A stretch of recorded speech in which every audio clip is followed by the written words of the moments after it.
नमस्कार, एक बार फिर से आप सभी का स्वागत है शिक्षा मित्र के हमारे इस खास कार्यक्रम में और मैं हूं आपके साथ हाजिर शुभम सोनी।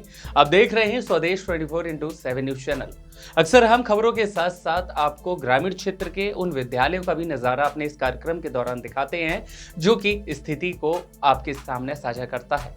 ऐसी स्थितियां कि आखिरकार ग्रामीण क्षेत्र होने के बावजूद भी क्या इतनी बेहतर सुविधाएं मुहैया हो सकती हैं? प्रश्न चिन्ह लग सकता है, लेकिन आज आपके इस प्रश्न चिन्ह का सीधा आंसर हमारी टीम देगी, क्योंकि हमारी टीम आज पहुंची है ग्राउंड जीरो की रिपोर्ट के लिए छत्तीसगढ़ राज्य के जिला महासमुंद के अंतर्गत आने वाले बसना स्थित कस्तूरबा गांधी बालिका आवासीय विद्यालय में, जहां की हम आपको तस्वीरें दिखाएंगे और विचारों को भी साझा करेंगे। हम बता दें आपको, यहाँ रहकर के बच्चियां बेहद खुश भी नजर आती हैं। इन छात्राओं का भी ऐसा कहना है कि विद्यालय में पढ़ाई के साथ साथ खेल प्रतियोगिताएं, सांस्कृतिक माहौल के साथ कार्यक्रम और समर वेकेशन जैसी गतिविधियां भी हर दिन कराई जा सकती हैं, जिससे कि उन्हें सीखने और आगे के बढ़ने का शुभ अवसर भी हर बार प्राप्त होता है।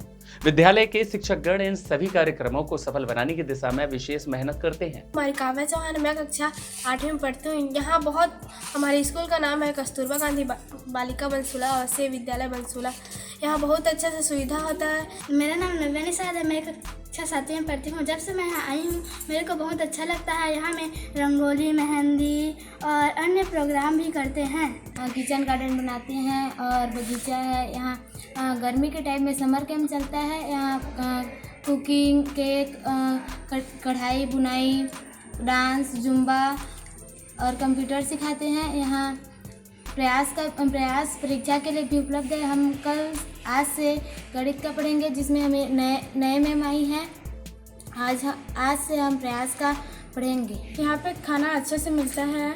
सवेरे से हम उठते हैं, क्रियाकलाप करते हैं, योगा वोगा करते हैं और यहाँ पे अच्छे से पढ़ाई कराई जाती है। जब हमें यहाँ से छुट्टी मिलती है कुछ त्योहारों को मनाने के लिए, हमें बहुत बुरा लगता है और मैम को हम बहुत मिस करते हैं। सर, मुझे घर से ज़्यादा अच्छा हॉस्टल लगता है, क्योंकि यहाँ पर जो व्यवस्था है वो पूरा घर के जैसे है और खाना भी बहुत अच्छा मिलता है। मैम लोग हैं वो पूरा मम्मी पापा के जैसे हमें रखते हैं, तो यहाँ पर ही पढ़ने और रहने का मन लगे, क्योंकि यहाँ पर कोचिंग कराया जाता है, कराटा करते हैं और बहुत सारी सुविधा यहाँ पर मिलता है।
तो आपने सुना कि कितना उत्साह है इन तमाम बालिकाओं के अंदर, क्योंकि आवास है और आवास में जिस तरह की व्यवस्थाएं प्रबंधन द्वारा दी जा रही हैं, प्रबंधक इस पर विशेष निगरानी रखते हैं और खान पान से लेकर के उनके शारीरिक विकास को लेकर के, उनको पोषक तत्वों की कमी ना हो उसके खान पान को लेकर विशेष ध्यान दिया जाता है। एक्टिविटी कराई जाती है, स्पोर्ट्स कराए जाते हैं, साथ ही साथ उनको वो तमाम चीज़ें मुहैया कराई जाती हैं जो उनके डेवलपमेंट को लेकर के कहीं चूक ना बने। ऐसे में वो तमाम शिक्षिका जिनका पीछे हाथ होता है, जो मेहनत करती हैं, उनका क्या कुछ कहना है हम आपको सुनवाएंगे, क्योंकि उनका भी यही मानना है कि अनुशासन को सर्वोच्च प्राथमिकता देना हर एक की जिम्मेदारी होती है और वही जिम्मेदारियों को निभाते हुए आवासीय विद्यालय में साझा कर रहे हैं। पूरे स्कूल परिसर ऐसा ही वातावरण प्रदान करता है जहां शिक्षा के साथ साथ संस्कार और आत्मनिर्भरता भी बखूबी सिखाई जाती है। आइए आपको सुनवाते हैं टीम के द्वारा क्या कुछ कहना रहा है मौजूदा उन शिक्षकों का। नमस्कार, मैं अवधेश शर्मा और आज हम मौजूद हैं कस्तूरबा गांधी आवासीय विद्यालय बंसुला में, जहां हम बात करेंगे शिक्षा के ऊपर। वैसे तो शिक्षा मित्र हमारा जो है लाइव प्रोग्राम है, लेकिन छत्तीसगढ़ की योजनाएं और यहाँ पर शिक्षा की क्रांति को देखते हुए हमारी टीम आज बंसुला के इस कस्तूरबा गांधी आवासीय विद्यालय में पहुंची है, जहां हम बात करेंगे गीतांजलि जी से। गीतांजलि यहाँ की प्रिंसिपल है, साथ में यहाँ की हॉस्टल अधीक्षक भी हैं। आपको बता दें कि यहाँ 100 बच्चियाँ रहकर स्टडी करती हैं, पढ़ाई करती हैं, साथ में अपने सर्वांगीण विकास के लिए तैयारी कर रही हैं।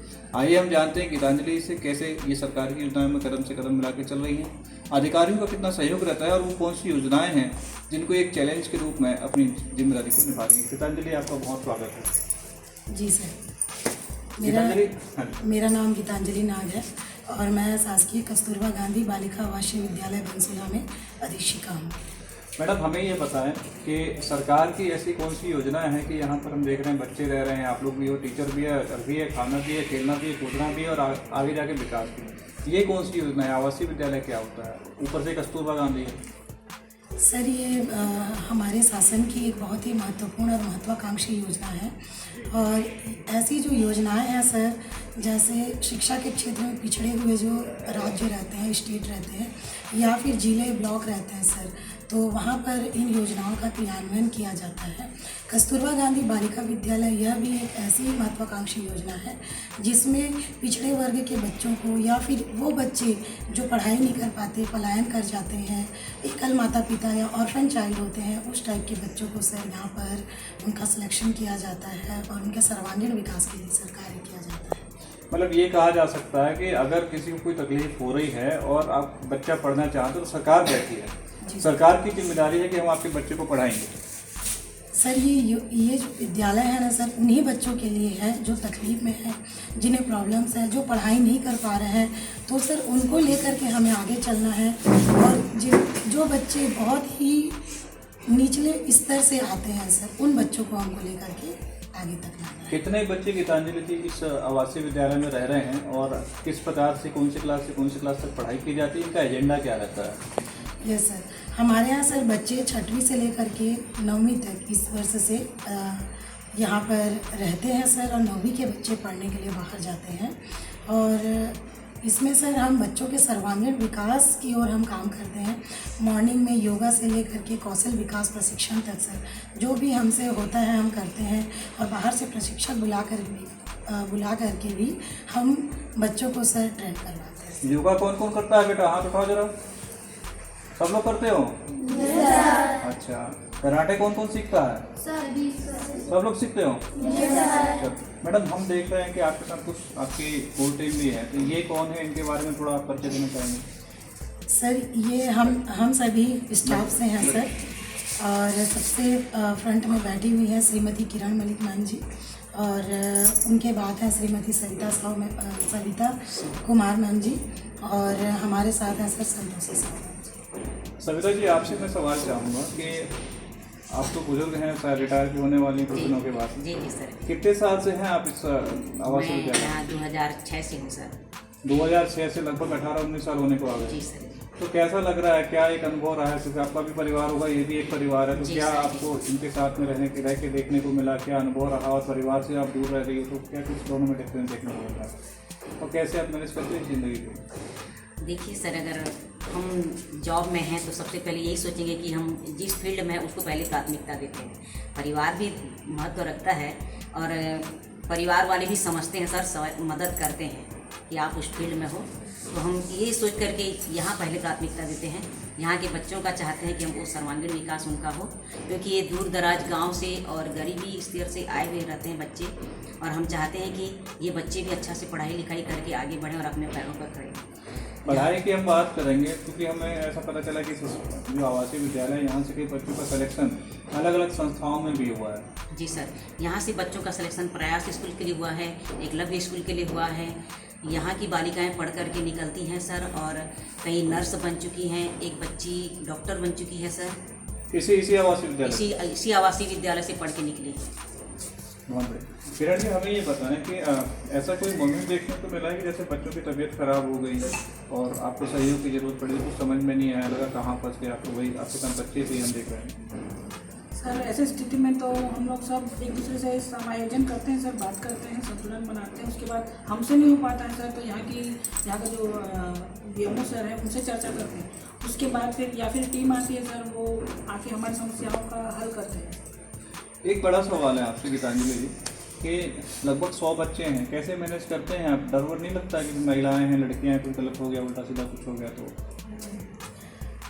सर हमारे विद्यालय में डिसिप्लिन भी है और बाहरी लोगों को पता है सर कि ये हॉस्टल है तो ये पुलिस स्टेशन से भी ज़्यादा सुरक्षित है। एक बार की घटना है सर, बाहर में एक बच्ची घूम रही थी तो पुलिस वाले सर उसको ला करके मुझसे रात में बात की, मैडम आपके हॉस्टल में बच्ची ज़्यादा सुरक्षित रहेगी। तो वहाँ सर एक प्राउड फील हुआ कि अरे वाह, जो हमारा स्कूल है वो स्टेशन से भी ज़्यादा मतलब सुरक्षित है।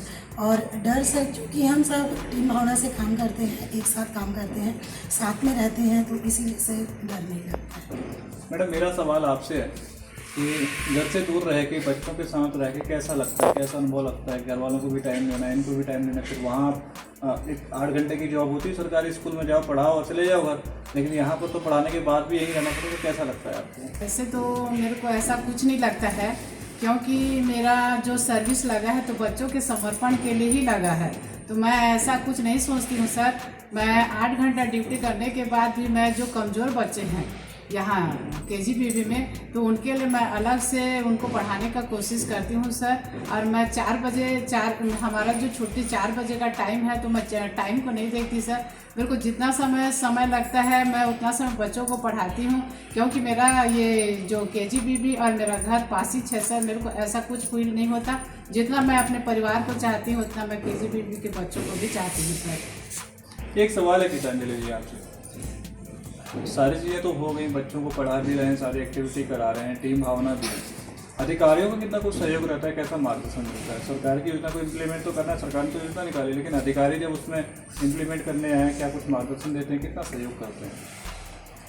हमारे जितने भी उच्च अधिकारी हैं उनका हमेशा सहयोग रहा है और सर हम उनसे हमेशा मार्गदर्शन लेते हैं। हमारे जो DMC, अभी जो हमारे वर्तमान DMC श्री रेखराज शर्मा जी हैं, उनका हमेशा सहयोग रहता है। जो BRCC सर हैं और हमारे जो BO सर हैं, जो हमारी APC मैडम हैं श्रीमती विद्या साहू जी, उनका हमेशा सहयोग रहता है सर। और कुछ भी परेशानी हो तो वो हमें बोलते हैं कि सर कि रात के 12 बजे भी आप हमें कॉल कर सकते हो, अपनी परेशानियों से आप हमें अवगत करा सकते हो।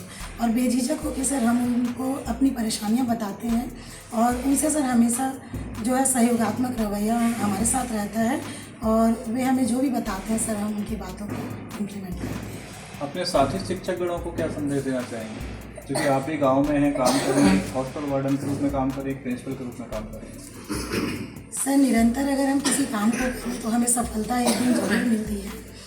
स्टार्टिंग में जब मैं आई थी तो मुझे भी लगता था कि इतने सारे बच्चों को मैं कैसे संभालूंगी, लेकिन धीरे धीरे करके सर अब नहीं लगता है, ये भी काम इजी और सरल लगता है सर। तो लगातार अगर हम किसी काम को करें तो वो हमारे लिए इजी हो जाता है। मैं अपने साथियों से कहूँगी कि सर कि जो भी काम हमें कठिन लगे, हमें निरंतर उस पर काम करना है, मेहनत करना है, वो हमारे लिए सरल हो जाता है। तो आपने देखा कि किस प्रकार से आवासीय विद्यालय में बच्चियाँ सुरक्षित हैं, थाने से ज़्यादा सुरक्षित है, ये सबसे बड़ी बात है। मैडम ने इस प्रकार से बताया कि एक रात की बात है, एक बच्ची हॉस्टल के बाहर थी, पता नहीं कहाँ की थी, लेकिन उस बच्ची को पुलिस वालों ने लिया और पुलिस जो है से सीधे इस हॉस्टल में लेके आई। एक बात है कि मैडम आप ये बच्ची आपके हॉस्टल में सुरक्षित रहेगी। बहुत बड़े गर्व की बात है कि छत्तीसगढ़ सरकार की इस प्रकार की योजनाएं हैं और उससे भी बड़ी गर्व की बात है कि ये जो महिलाएं हैं, ये जो शिक्षिकाएं हैं, एक टीम भावना के साथ, एक जिम्मेदारी के साथ, एक परिवार के साथ इन बच्चों का पालन पोषण कर रही हैं, साथ ही इनके सर्वांगीण विकास के लिए लगातार निरंतर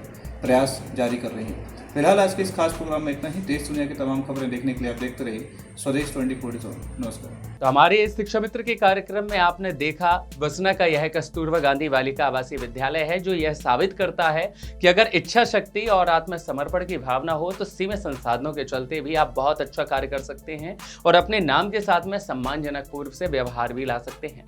यहाँ का हर एक शिक्षक, हर एक छात्रा और पूरा समुदाय मिलकर के शिक्षा को एक नई दिशा देने का काम कर रहा है और यही काम आपको स्वदेश 24/7 न्यूज चैनल हमेशा अपने शिक्षा मित्र के खास कार्यक्रम के द्वारा रूबरू कराता रहेगा।